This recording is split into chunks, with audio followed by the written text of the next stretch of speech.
नमस्कार, आपल्या चॅनलवरती तुम्हा सर्वांचं स्वागत आहे आणि दसऱ्याच्या तुम्हा सर्वांना खूप शुभेच्छा।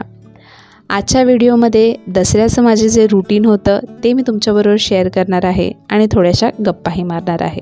चला तर मग लगेच व्हिडिओला सुरुवात करूया।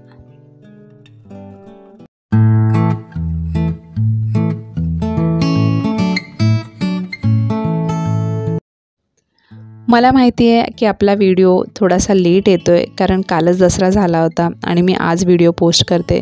पण आपल्या सगळ्यांनाच माहिती आहे की सणावाराची आपल्या सगळ्यांना किती कामं असतात, आपण सगळ्याच गृहिणी खूप बिझी असतो।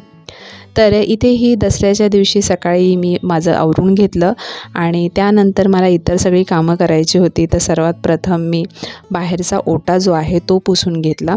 त्यापूर्वीच मी झाडू वगैरे मारून घेतलं होतं, घरातही झाडू सगळा मारून घेतला होता, बाहेरचाही कचरा काढून घेतला होता आणि आता बाहेरचा ओटा सगळा क्लीन करून घेते। क्लिनिंगचं काम झाल्यानंतर इथे मी आली आहे किचनमध्ये। मला ॲक्च्युली आता पूजा करायची होती, पण पूजा करण्यापूर्वी म्हटलं स्वयंपाकाची मी थोडीफार तयारी करून ठेवेल आणि त्यानंतर पूजा करेल। साईड बाय साईड मी इथे चहाही ठेवला होता, पण चहा घेण्यासाठीही वेळ भेटत नव्हता कारण आपल्या लेडीजचं असं असतं ना की एक काम घेतलं ते एका मागोमाग आपण चालूच ठेवतो ती कामं। तर इथे मी आधी पीठ वगैरे मळून घेतलं, कुकर साईड बाय साईड लावून घेतलेला आहे आणि त्यानंतर मला रांगोळी काढायला जायचं आहे। तर त्यापूर्वी लगेच मी चहा पटकन घेणार आहे आणि दारासमोर रांगोळी काढायला जाणार आहे। स्वयंपाकाची तयारी थोडीफार झाल्यानंतर इथे मी आली आहे रांगोळी काढण्यासाठी आणि अशी छोटीशी सिंपलच मी रांगोळी काढली होती, खूप मोठी नाही काढली कारण तेवढा वेळही आपल्याला भेटायला पाहिजे आणि सणाच्या दिवशी आपण जास्त बिझी असतो, म्हणून छोटीशी रांगोळी काढली। त्यानंतर दसऱ्याची सगळी पूजेची मांडणी वगैरे करून घेतली होती आणि पूजा करून घेतली। तर तुम्ही पाहू शकता अशा प्रकारे छोटीशीच अशी मी मांडणी केलेली आहे। आज आमचं असं ठरलं होतं की आम्ही जे आधीच्या जागेवरती राहत होतो, म्हणजे जुन्या जागेवरती जिथे चाळीत आम्ही राहत होतो तिथे ही देवी बसते। तर तिथे सत्यनारायणची पूजा असते दरवर्षी। तर यावेळेस आम्हाला बसायचं होतं आणि ते पण आम्हाला सकाळीच कळालं होतं। तर त्याच्यासाठीही थोडीफार गडबड आहे कारण तिकडे जाण्यासाठीही आवराआवर करायची होती। तर आता इकडे पूजा करून झाल्यानंतर पुन्हा मला आता खाली बाहेर गाडीचीही पूजा करायला जायचं होतं। तर मी केस वगैरे करून घेतले आणि लगेचच खाली पूजा करून घेतली।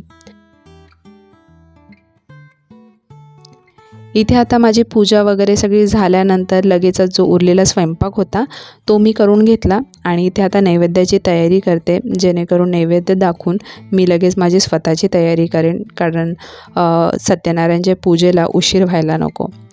तर नैवेद्य वगैरे सगळे दाखवून झाले आणि इथे आता माझीही मी तयारी करून घेतली। तयारी करून झाल्यानंतर आम्हाला सत्यनारायणची जरी पूजेला जायचं होतं तरीसुद्धा तिथे ब्राह्मणच आले नव्हते। तर त्यासाठी पुन्हा थोडासा मी टाईम घेतला आणि त्याच्यामध्येच थोडंसं असं व्हिडिओ शूट वगैरे आपला केला आहे, पुन्हा फोटोशूट वगैरे केलं होतं मी। तर चला आता माझी तयारी झालेली आहे आणि आता लगेचच आम्ही निघतोय सत्यनारायणच्या पूजेसाठी।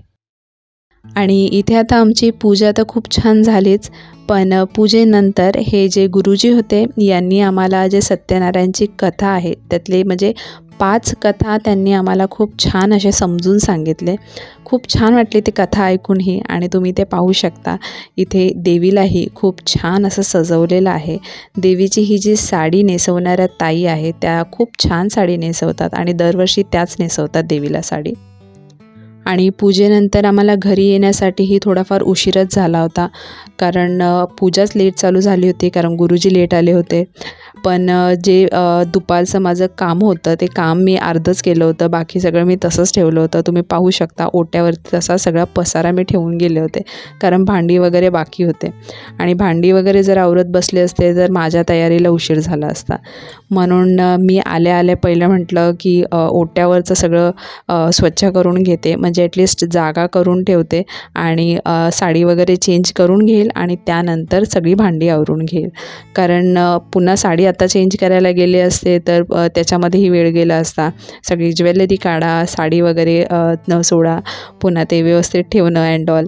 तर त्यापूर्वी म्हटलं थोडंसं हातपाय वगैरे स्वच्छ केले आणि लगेचच किचन ओटा म्हटलं थोडंसं रिकामा करून घेते।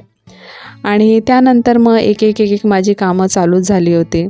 आणि हे तर आपलं आहे की एका कामाकडे आपण जर दुर्लक्ष केलं तर ते वाढत राहतं आणि जर एका कामालाच आपण जास्त वेळ दिला तर इतर कामं राहतात. त्यामुळे आपल्याला तेही सगळं मॅनेज करावं लागतं.